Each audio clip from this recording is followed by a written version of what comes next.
거룩한 별과 동방 박사의 예물. 마태복음 2장 1절에서 12절.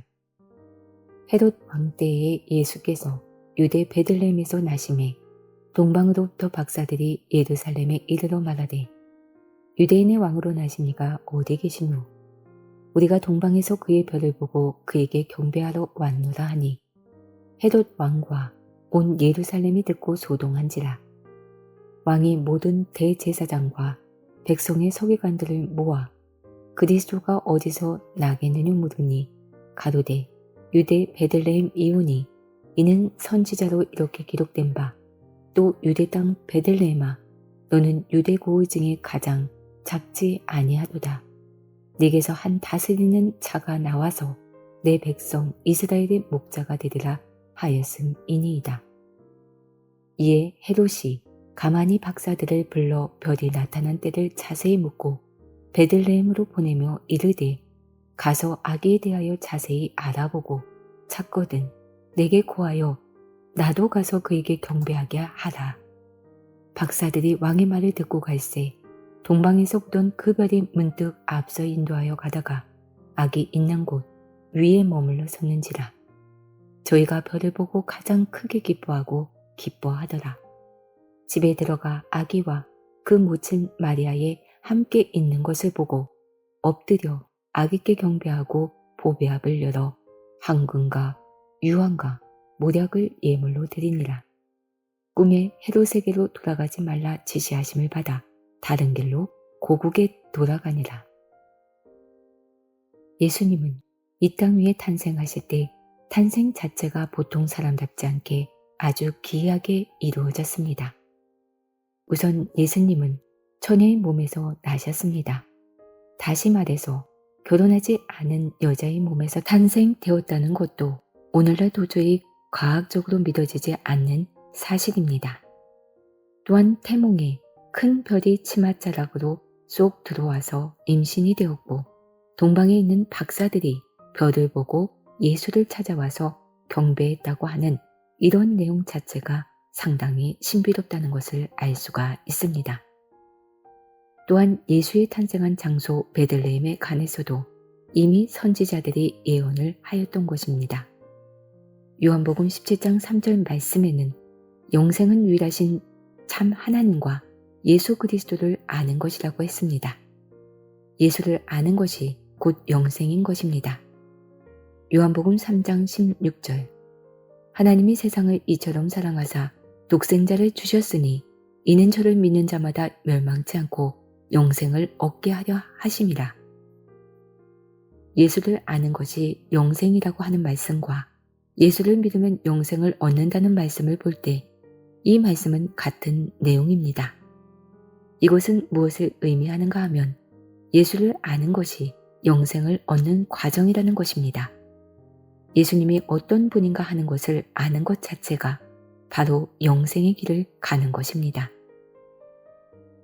우리도 모르는 사람은 믿을 수가 없습니다. 전혀 안면도 없는 그런 모르는 사람을 믿는다는 것은 거짓말입니다. 예수님이 어떤 분인가를 바로 안다면 그 사람이 바로 예수와 가장 친한 자입니다. 예수가 어떤 분인가를 바로 알지 못하는 자는 예수와 거리가 먼 사람입니다. 그러므로 예수와 가장 친한 자, 가장 가까운 자에게 우리가 가까이 할 때 예수와 더 가까워질 수 있는 것입니다. 요한복음 15장 15절. 이제부터는 너희를 종이라 하지 아니하리니 종은 주인의 하는 것을 알지 못함이라. 너희를 친구라 하였노니 내가 내 아버지께 들은 것을 다 너희에게 알게 하였음이니라. 기록된 말씀과 같이 예수의 친구가 될 때에 예수님이 하나님께로부터 들은 모든 것을 알 수가 있습니다. 오늘은 예수의 탄생을 증거하고자 하는 것이 아니고 동방 박사와 별에 관해서만 생각해 보겠습니다. 이는 예수를 바로 알 수 있는 첩경이 되기 때문입니다. 예수님 당시의 상황은 말라기 선지자 이후 약 400년 동안 하나님이 선지자를 보내지 아니했으므로 이스라엘 백성들은 하나님을 아는데 무지한 흑암의 상태에 놓여 있었습니다. 그러므로 하나님을 알기에는 너무나 거리가 먼 데 있는 자들로서 말과 입으로는 아브라함의 자손이요 또한 이스라엘의 선민이라고 자랑했지만 예수님이 보실 때는 이스라엘 선민이 아니라 뱀들이었던 것입니다. 요한복음 8장 44절 너희는 너희 아비 마귀에게서 났으니 너희 아비의 욕심을 너희도 행하고자 하느니라.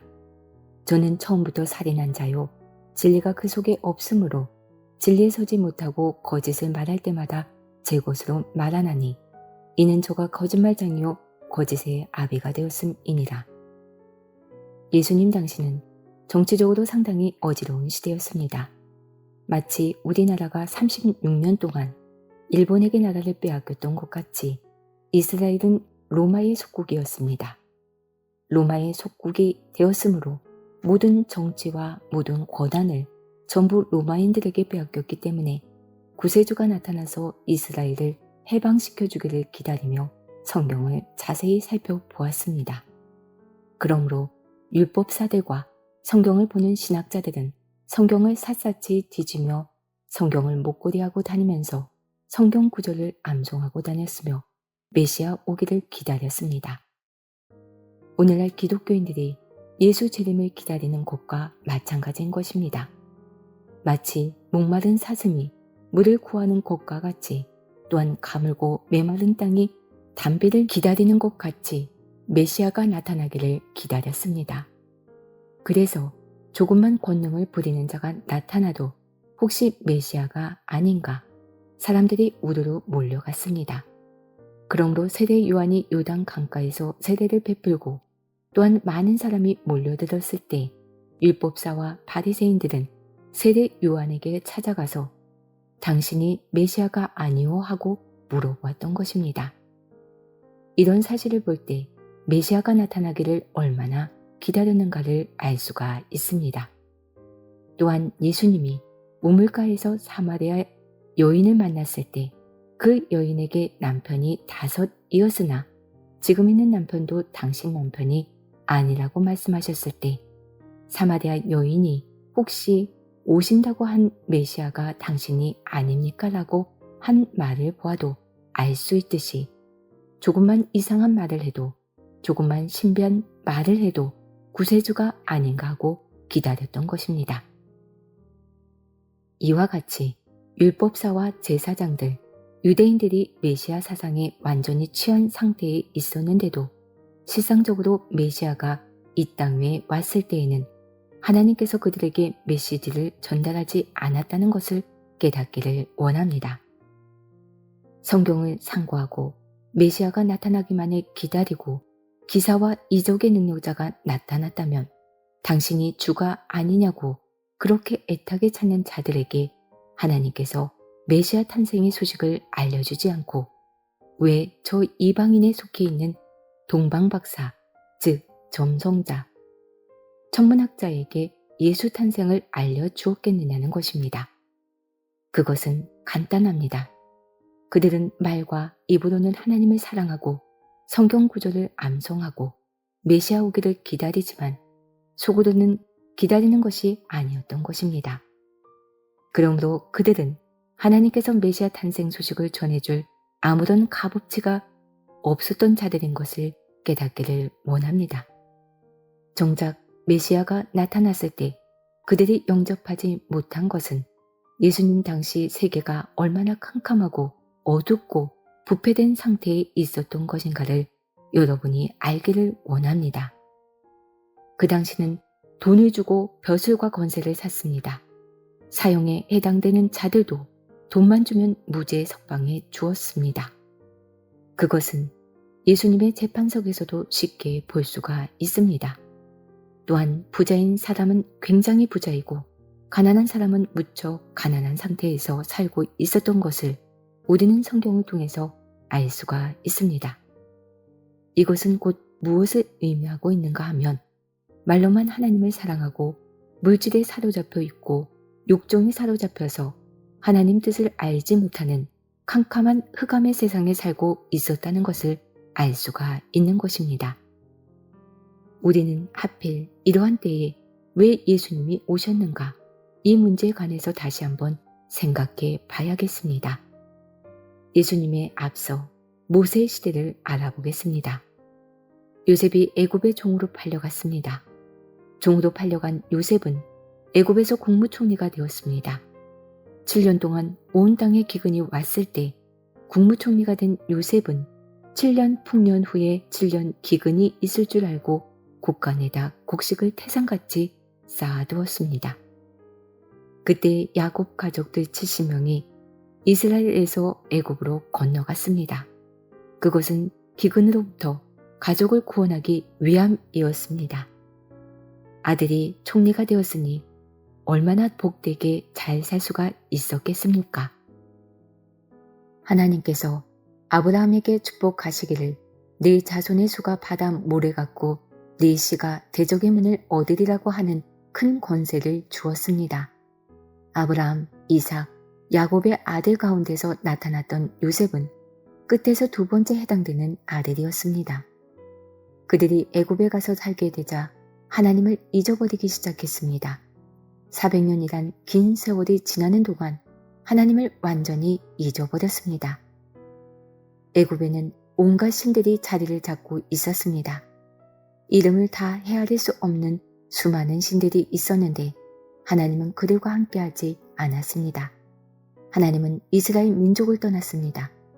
하나님이 아브라함에게 약속하기를 네 자손의 수가 하늘의 별과 같이 많으리라. 네 씨가 대적의 문을 얻으리라고 축복을 주셨는데도 이스라엘 민족은 하나님을 모두 잊어버리고 흑암 속에 살고 있었습니다. 출애굽기 3장 13절 말씀을 보시면 자기 하나님의 이름이 무엇인지조차 몰랐습니다. 하나님이 그 백성들을 더욱더 고난을 당하게 하려고 벽돌을 굽는 종들로 붙들려 가게 했습니다.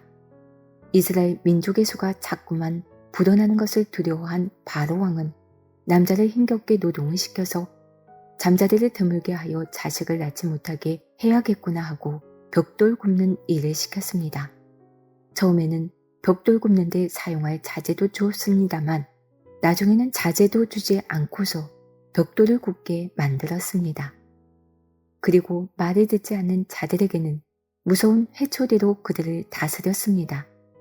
얼마나 고통스러웠던지 그 울부짖는 소리가 하늘까지 도달해서 하나님 귀에 들렸습니다.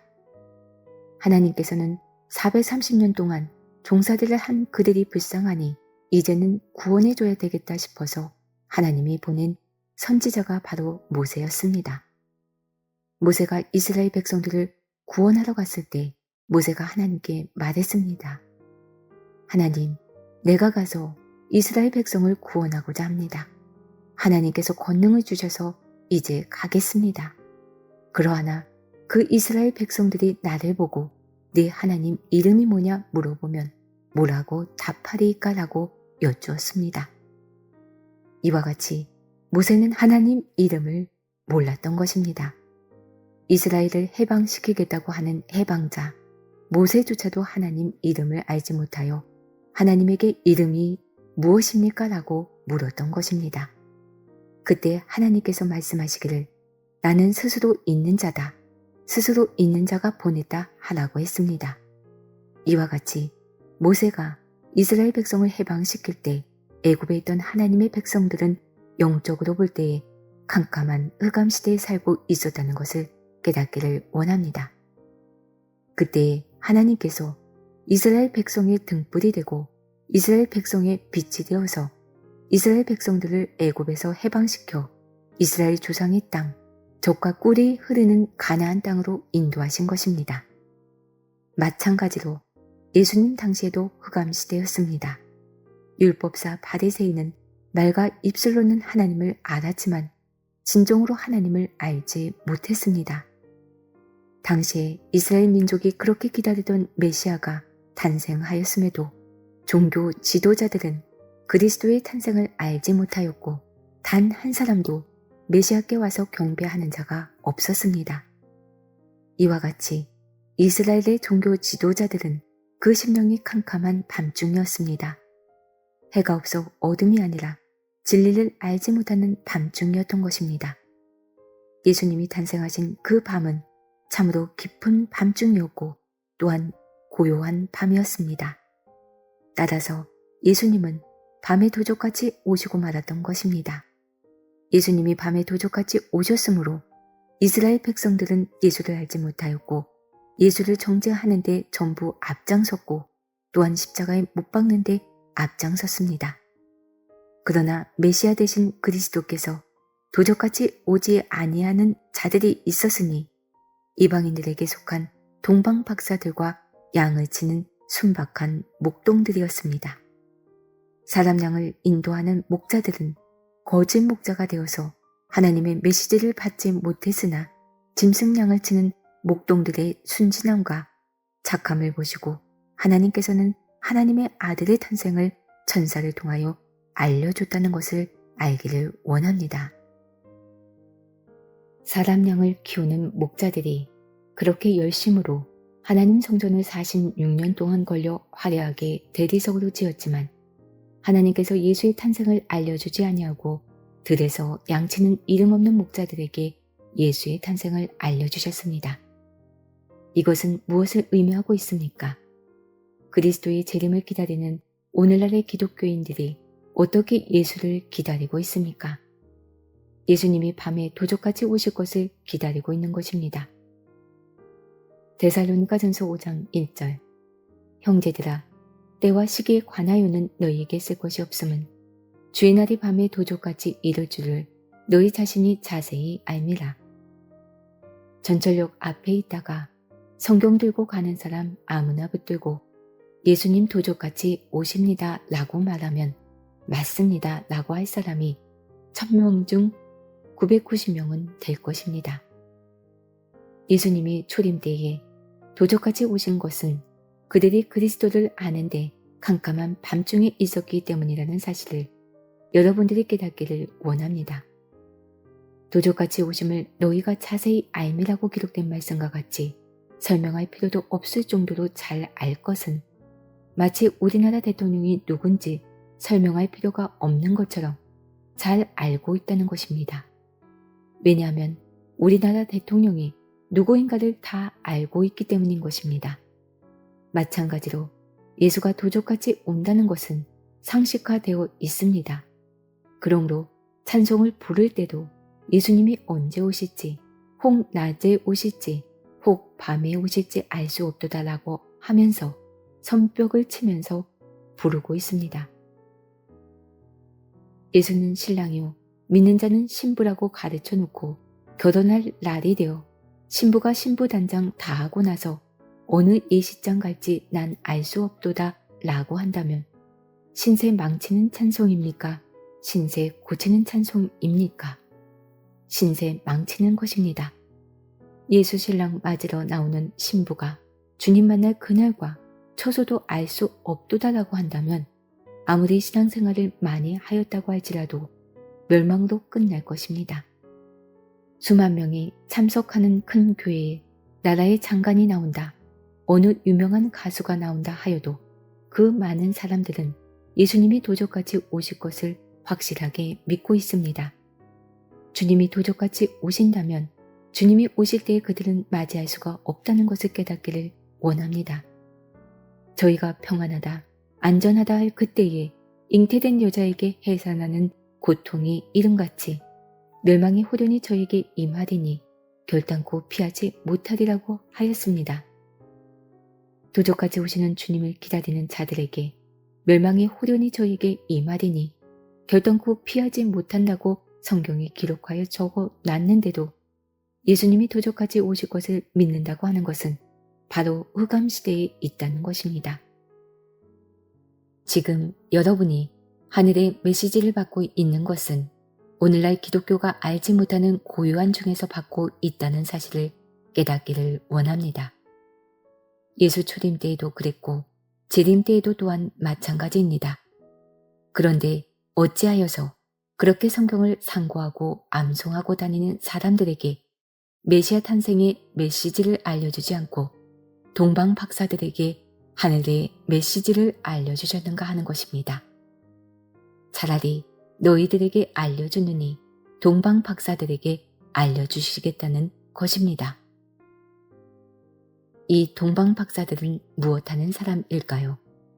마태복음 2장 1절에서 3절.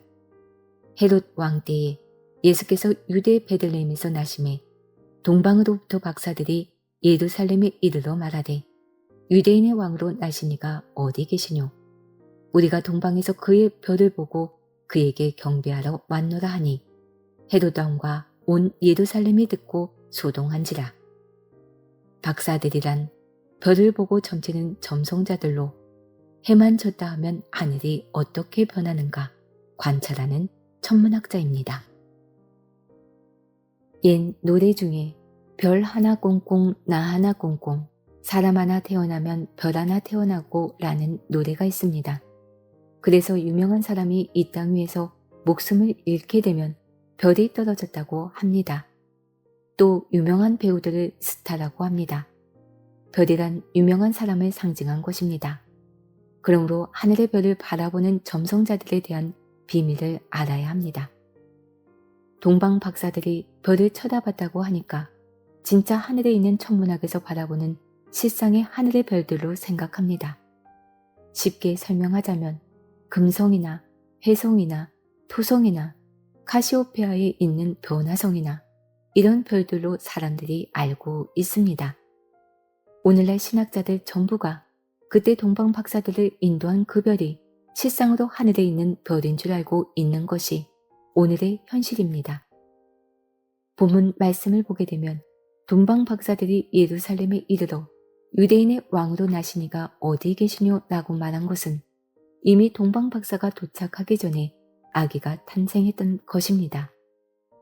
동방 박사가 도착하자마자 아기가 탄생한 것이 아니고 동방 박사가 이미 탄생된 아기를 보고 급하게 달려왔다는 것을 알기를 원합니다. 급하게 달려와서 말하기를 유대인의 왕으로 나시니가 어디 계시뇨? 우리가 동방에서 그 별을 보고 그에게 경배하러 왔노라라고 말했습니다. 동방에서 그의 별을 보고라고 했으므로 아기 예수가 탄생되실 때 별도 하나 탄생되었던 것입니다. 그래서 예수의 별을 보고 왔노라는 소리를 들었던 헤롯 왕과 온 예루살렘이 소동한지라 라고 하였습니다. 구세주 메시아 같은 왕이 탄생했다는 소리를 듣고 헤롯 왕과 온 예루살렘이 소동했다고 했습니다. 야, 왕이 났대. 우리를 구원할 구세주가 탄생했대. 어딘가에서 탄생했어. 아기로 와 있대. 이와 같이 온 예루살렘이 듣고 일어났다고 하였으니 이것으로 무엇을 알 수 있겠습니까? 실상적으로 어떤 동방박사 세 사람이 낙타를 타고 예루살렘에 와서 유대의 왕으로 나시니가 어디 계시뇨 말하였다고 하여 확인도 하지 아니한 상태에서 온 예루살렘이 소동할 일입니까? 만약 서울 시내에 동방박사들이 낙타 타고 와서 왕이 탄생하였다고 말한다면 미쳤다고 할 것입니다. 이와 같이 온 예루살렘이 소동할 일이 아니었습니다. 온 예루살렘이 소동할 수 있을 정도라면 박사들이 하는 말에 권능이 있다든지 박사들이 이미 알려진 유명한 사람이었을 때 그 말을 믿고 소동하는 것이지 이름도 모르고 성도 모르는 사람의 말을 듣고 온 예루살렘이 소동할 수 있겠습니까? 그렇습니다. 초라한 외모에 모르는 사람이 나타나서 유대의 왕으로 나시니가 어디 계시뇨 하면 믿을 사람이 어디 있겠습니까? 그러므로 여기 나오는 동방박사는 그의 말 한마디에 이스라엘에 있는 예루살렘이 소동할 정도로 대단한 능력자들이며 보통 사람이 아님을 알 수 있습니다. 도대체 무슨 말을 했기에 말 한마디에 소동할 수 있는가 하는 것입니다. 이것은 참으로 믿을 만한 소식통이었기 때문인 것입니다. 정말로 믿을 만한 소식통을 하나님이 보내지 않았는가 생각합니다. 그때 당시 예루살렘 사람들은 메시아 오기를 기다렸던 상태였기 때문에 진짜 하나님이 보내지 않았느냐 하는 생각이 들었던 것입니다. 그렇기 때문에 소동한 것이지 만약에 가짜라고 생각할 것 같으면 무엇이 소동할 게 있겠습니까? 이런 사건을 통해서 볼 때 예루살렘까지 별을 보고 왔다면 어디에서부터 출발해서 왔는지는 모르지만 어쨌든 동방 박사가 동방에서부터 이스라엘까지 왔다는 것은 실상입니다.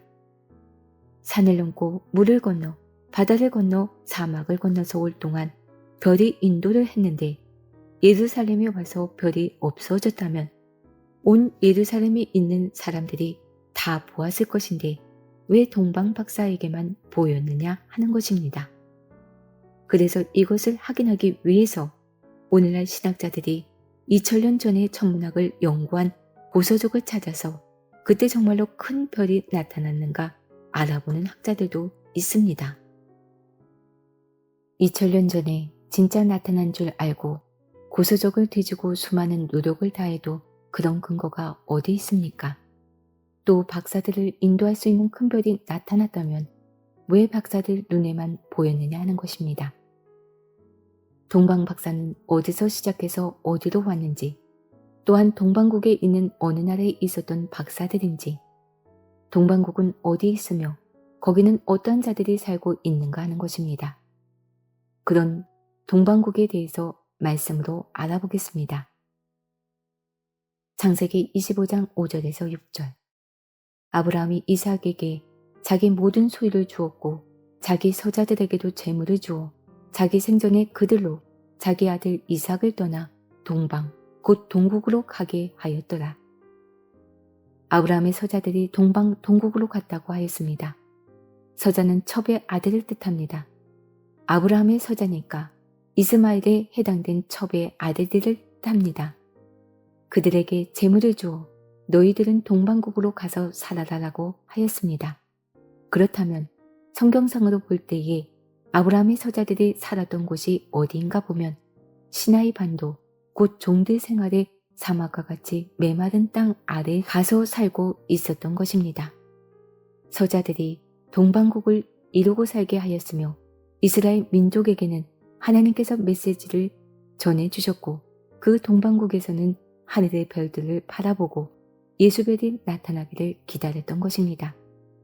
그러나 이 별은 실상적인 별을 가리킨 것이 아닙니다. 실상적인 별이라면 동방 박사들만 보았겠습니까? 실상의 별이 아니기 때문에 박사들 외에는 아무도 예수의 별을 보지 못하였던 것입니다. 헤롯 왕이 소동하고 나서 박사들을 불러 별에 대하여 자세하게 문의하였습니다. 돌아오는 길에 나에게 알려주시오. 나도 가서 그 아기 예수께 경배하겠습니다. 라고 하였습니다. 그러나 길을 가는데 문득 동방에서 보던 그 별이 나타났습니다. 문득 나타났다는 것은 참으로 놀라운 일입니다. 마태복음 2장 9절. 박사들이 왕의 말을 듣고 갈새 동방에서 보던 그 별이 문득 앞서 인도하여 가다가 악이 있는 곳 위에 머물러 섰는지라. 박사들 앞에 동방에서 보던 실상의 큰 별이 문득 나타났다면 예루살렘에 있는 모든 사람들과 헤롯이 보았을 텐데 그들은 왜 보지 못하였을까요? 유대의 왕이 났다는 소문에 온 예루살렘이 듣고 소동하고 있을 때에 실상으로 큰 별이 나타났다면 율법사 제사장들을 비롯하여 온 나라가 유동할 터인데 모든 사람들은 예수의 별을 보지 못하였고 왜 박사들만 보았을까요? 또한 별은 낮에는 볼 수 없고 밤에만 볼 수 있는데 동방국에서 박사들이 별을 보고 왔다면 밤에만 오고 낮에는 길을 가지 아니하였을까요? 뿐만 아니라 그 별이 악이 있는 곳 위에 머물러 섰다고 하였는데 그렇게 큰 별이 지붕 위에 머물러 섰으면 베들레헴 사람들은 다 보았을 뿐만 아니라 별이 머물러 있는 집주인과 함께한 자들도 보았을 것이요 그들도 경배하였을 것입니다. 시골 동네에 전기 하나만 켜놔도 전기 들어온 것을 온 동네 사람이 다 알 텐데 큰 별이 지붕에 턱 머물러 있는데 왜 베들레헴 사람이 모르느냐 하는 것입니다. 그러므로 이 별은 동방 박사들에게만 보이는 별이었던 것을 깨닫기를 원합니다. 다니엘서 12장 3절. 지혜 있는 자는 궁창의 빛과 같이 빛날 것이요 많은 사람을 옳은 대로 돌아오게 한 자는 별과 같이 영원토록 비치리라. 그러므로 사람을 가리켜서 별로 비유한 줄 믿습니다. 또 예수님은 자신을 가리켜 별이라고 했습니다. 계시록 22장 16절 나 예수는 교회들을 위하여 내 사자를 보내어 이것들을 너에게 증거하게 하였노라. 나는 다윗의 뿌리요 자손이니 곧 광명한 새벽별이라 하시더라. 기록된 말씀과 같이 예수님 자신이 샛별 곧 새벽별이었으므로 구유에 누인 아기 예수님의 빛을 박사들이 영으로 본 것입니다. 동방 박사들이 본 빛은 물질로 형성된 별빛이 아니오 영감으로 받은 진리의 별빛이었습니다. 그러므로 밤에만 볼 수 있는 별이 아니오 낮에도 볼 수 있는 별이었습니다. 그러나 너무나 밝고 확실한 빛을 보았으므로 실상의 별빛으로 착각한 것입니다. 그럼 동방 박사가 하늘을 쳐다보고 천문학을 연구했다는 것은 세상의 천문학을 연구했다는 것이 아니오 하늘 천문학을 연구한 자들인 것을 알기를 원합니다. 이 박사들의 생활이 하늘만 바라보았으므로 주여 우리가 아버지 하나님을 믿고 있으니 언제 구세주가 나타나서 종되었던 우리를 구원해 주시겠습니까? 기도하며 하늘만을 쳐다보고 살았던 자인 것을 알기를 원합니다. 땅을 쳐다보지 아니하고 즉 세상에 욕심을 두지 아니하고 하늘 세계를 바라보았던 박사들이었다는 것을 알기를 원합니다. 그러므로 이 사람들이 가지고 있었던 별은 예수였습니다. 마음속에다 예수를 두었습니다. 마지막 이 세상 끝날에도 하나님에게 선택함을 받은 자들은 예수별을 마음속에 갖게 되며 그 별이 자기 마음속에 떠오르게 되고 그 별이 떠오르게 되면 성경을 통달하게 된다는 것을 알기를 원합니다. 베드로후서 1장 19절 또 우리에게 더 확실한 예언이 있어 어두운 데 비치는 등불과 같으니 낮에 새워 샛별이 너희 마음에 떠오르기까지 너희가 이것을 주의하는 것이 가하니라. 확실한 예언의 말씀을 받으면 어두운 데 비치는 등불과 같다는 것은 아무것도 몰랐던 사람이 아 그렇구나 하고 등불같이 마음이 환하게 알게 된다는 것입니다. 바로 이것입니다. 어두운 데 비치는 등불과 같이 박사들의 마음에 예수의 별, 샛별, 즉 새벽별이 떠올랐던 것입니다. 그러므로 날이 새어 샛별이 너희 마음에 떠오르기까지 너희가 주의하는 것이 옳으니라고 한 것입니다. 즉 마음의 샛별이 떠오르기까지 너희가 이것, 성경을 주의하는 것이 옳을 것이라는 것입니다. 마음의 샛별, 즉 예수에 대한 깨달음이 없는 자가 예수를 증거한다는 것은 거짓말이요. 마음의 샛별, 깨달음이 없이 예수를 믿는다는 것도 거짓말입니다. 동방의 박사들은 비록 이방인들이었으나 그들의 마음에 예수의 별이 떠올랐으니 얼마나 의를 사모하고 진리를 갈구했던 자들인가를 알 수 있습니다. 마음에 하나님의 샛별이 떠오르지 아니했는데 성경을 스스로 펴게 되면 멸망을 받게 된다고 했습니다. 먼저 알 것은 경의 모든 예언은 사사로이 풀 것이 아니니 예언은 언제든지 사람의 뜻으로 낸 것이 아니오 오직 성령의 감동하심을 입은 사람들이 하나님께 받아 말한 것이라고 하였습니다. 이 말씀 고리를 잘 연결해서 깨닫게 되면 여러분의 마음속에 샛별이 떠오를 것입니다. 우리에게 비치는 확실한 예언이 있어 확실한 예언은 하나님 말씀인 것입니다. 확실한 예언이 있으니 이것이 즉 샛별이 너희 마음에 떠오르기까지 너희가 주의하는 것이 가아니라. 샛별이 너희 마음속에 떠오르기까지 너희가 조심하라는 것은 샛별이 떠올라야만 하나님 말씀을 깨닫게 되기 때문인 것입니다. 그리고 예언의 말씀은 언제든지 사람의 뜻으로 낸 것이 아니니 옛날이나 지금이나 사람의 뜻으로 낸 것이 아니라 성령의 감동을 받은 사람이 하나님께 받아서 말한 것이기 때문에 성령의 감동으로 기록된 하나님의 말씀이 우리 마음에 떠오르기까지 노력하여야 할 것입니다. 여러분들이 하나님 말씀을 들을 때, 즉 샛별이 떠오를 때에는 아멘이라는 감동이 저절로 터져나올 것입니다. 이러한 자들은 지금까지 자기들이 했던 신앙생활이 헛된 것이었다고 깨달을 것입니다. 계시록 2장 28절 내가 또 그에게 새벽별을 주리라. 예수님이 이기는 자에게 새벽별을 준다고 하였는데 새벽별을 받는 자는 바로 마음의 새벽별이 떠오르는 것입니다. 이 별이 떠오르지 아니한 자는 결단코 이길 수가 없습니다. 여러분의 신앙생활에는 사막의 길도 있습니다. 여러분의 신앙생활에는 독사가 나타나는 길도 있습니다.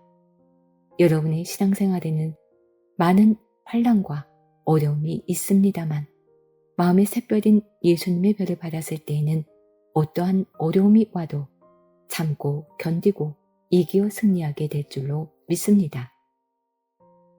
동방 박사들은 단순히 천문학자들이 아닙니다. 천문, 곧 하늘의 말씀을 상고한 자들이었기 때문에 아브라함의 자손들이 깨닫지 못한 샛별이 마음에 떠오른 곳이요. 하나님께서 그들을 인정하였기 때문에 아기 예수께 경배하게 한 것입니다. 차라리 유대인 모든 제사장들보다도 유대에 속한 모든 종교 지도자들보다도 또 바리새인보다도 신학자들보다도 하나님께서는 이 동방국에 있는 저주 족속 중에 있던 동방박사 세 사람을 택하여 그들에게 지시해 주신 줄로 믿습니다. 이들에게 헤롯 왕은 분명히 말하기를 아기 예수께 경배하고 돌아갈 때 나에게 알려주면 나도 경배하겠노라 했습니다. 그러나 꿈에 하나님 천사에게 지시를 받아 다른 길로 돌아갔다는 이 말씀을 보더라도 천사의 지시를 받은 자는 세상에 속한 천문학자가 아니라는 사실을 깨닫기를 원합니다. 여러분의 마음에 샛별이 떠올라야 합니다. 그래야만 도적까지 오시지 않는 주님을 맞이할 수가 있습니다. 헤롯 왕은 도대체 유대인의 왕이 탄생되는 장소가 성경에 기록되었는 것을 알기 위하여 즉시 대제사장과 백성의 서기관들을 모아서 물어봤습니다. 마태복음 2장 5절에서 6절 가로되 유대 베들레헴 이오니 이는 선지자로 이렇게 기록된 바 또 유대 땅 베들레헴아 너는 유대 고을 중에 가장 작지 아니하도다. 내게서 한 다스리는 자가 나와서 내 백성 이스라엘의 목자가 되리라 하였음이니이다.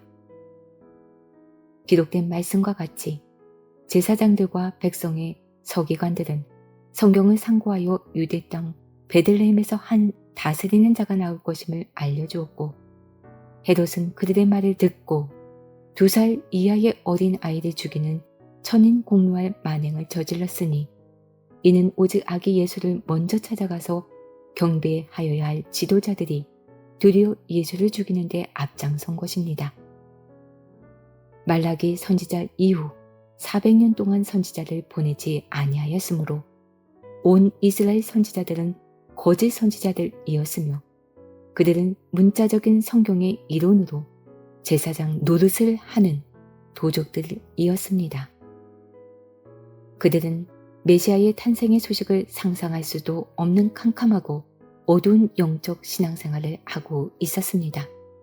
그렇기 때문에 경배하여야 할 메시아를 죽이는데 앞장선 악마가 된 것입니다. 그들은 성경을 수백 번 읽었지만 악하고 독한 교만과 아집의 마음속에는 샛별이 떠오르지 아니하였으므로 그들의 생각에는 유대의 왕이 났다면 틀림없이 거짓 선지자일 것이라고 생각한 것입니다. 오늘날 기독교인들도 캄캄한 밤중에 있습니다. 예수가 도적같이 오기를 기다리고 있습니다. 그들의 마음속에는 샛별이 떠오르지 않습니다. 그들의 마음속에는 예배 보게 될 때에 종이 되고 예배를 보게 될 때에 하나님 말씀이 마음에 들어오는 것이 아니라 세상의 지식과 세상의 도적적인 문제를 듣고 깨달아서 달려왔습니다. 그러나 여러분들은 하나님 말씀을 깨달음으로 마음의 샛별이 떠오른 줄로 믿습니다. 여러분이 이 말씀을 듣고 마음속의 샛별이 항상 머물러 있기를 원합니다. 그리하여 새별이 떠오른 자만이 성경을 통달하여 하나님의 약속된 나라를 유업으로 받게 될 때 유업받는 귀한 자들 되시기를 예수님의 이름으로 축원합니다.